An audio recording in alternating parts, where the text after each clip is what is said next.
Welcome back. The Space Force has a new doctrine that outlines its approach to military conflict in space.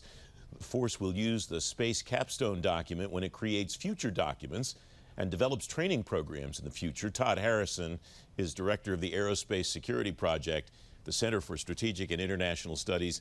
Todd, thanks very much for coming on. Big takeaway from this for you, was it the fact that they put one out at all, or was there something here that struck you as extremely significant? Yeah, I mean, this has very much been expected that we would get a doctrine document like this out of the Space Force not long after its creation. I think, this document does several things. First and foremost, perhaps the most important thing it does is it sets the taxonomy for how we talk about space as a warfighting domain.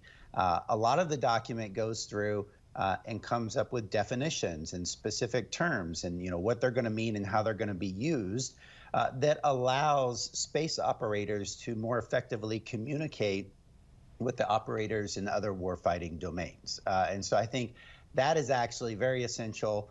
It's a necessary first step, so that's an important contribution of this document. The other thing that it does is it puts space in the context of the other warfighting domains. It actually uses a lot of the same concepts and terminology that we use in other domains and applies them to space, right? So it's kind of a translator, if you will, between space operators and warfighters in other domains. So I think that is probably the most important purpose that this document serves. The construct here is pretty straightforward, lays out 3 cornerstone responsibilities of the Space Force, 5 core competencies, and then 7 space power disciplines, and it indicates that one doesn't feed down and then feed down, that they go all 3 working together in one vertical. Is that similar to what we see in other documents for the other domains? It is. It's a similar construct, and really what it's doing is it's defining why space power is important. It's defining how space power will be employed, and then it's defining what are the skills and the type of expertise that we need in order to employ space power to support the military. So those are all important things that are contained in this document. The other thing, as you noted earlier, that this is a capstone document. And it specifically says that there's going to be 2 other levels of doctrine that come out. An intermediate level is going to be operational doctrine, and then the lowest level is going to be tactical doctrine. And interesting to me, and I think this could be a departure from other domains, is those tactical doctrine documents are really like standard operating procedures. And it says in there that they are going to be essentially living documents, that they will be online and they will be constantly revised and updated. And so I think that reflects the dynamic nature of space operations and how we have to be able to adapt very quickly. You can't just set things in doctrine and lock it in and only review it, every few years. At the tactical level, it has to be evolving continuously. So I confess I'm not the most tactical thinker in the world, that I tend to think more linear, but it strikes me that I understand the spirit of what they're going for there. How do you propagate those changes to the people who need to know them, rather than just sticking them on a website and having somebody realize at some point in the future, oh, they changed that a little while ago? Well, I think this is one of the more unique, different ways that space operators differ from operations in other domains. Is it's actually a very small community of people. And when you're talking about the people who operate, let's say GPS satellites, for example, that's a very small group of people. And so it is easier to change things more quickly and keep them more up to date, and just tell everyone, whenever you go to look for the standard operating procedure, the current document is the online document.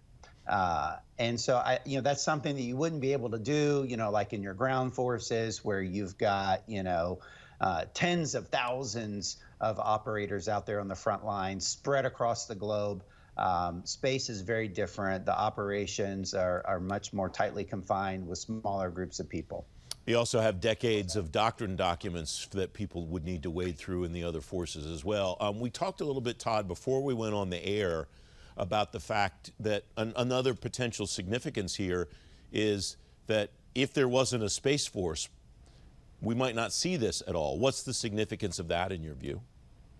Yeah, I mean, you know, before the Space Force was created, a lot of people were criticizing the idea, saying, well, it's premature to create a service before you have well-defined space doctrine.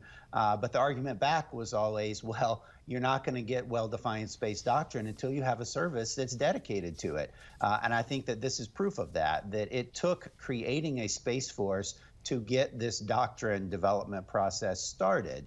You know, the military has been operating in space for more than 60 years. And during that 60 years, we didn't have a document like this.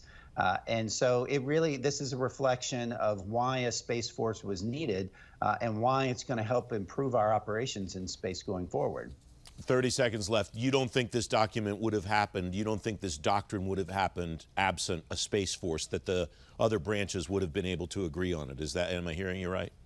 Yeah, no, it absolutely wouldn't have happened. We had 60 years for it to happen, and it didn't.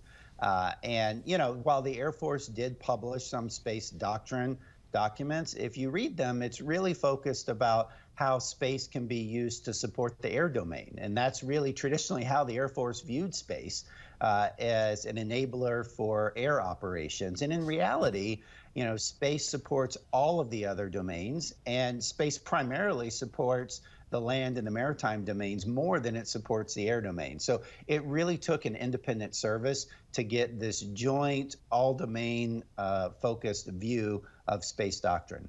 Todd Harrison, thanks very much as always. I appreciate it. Glad to be here.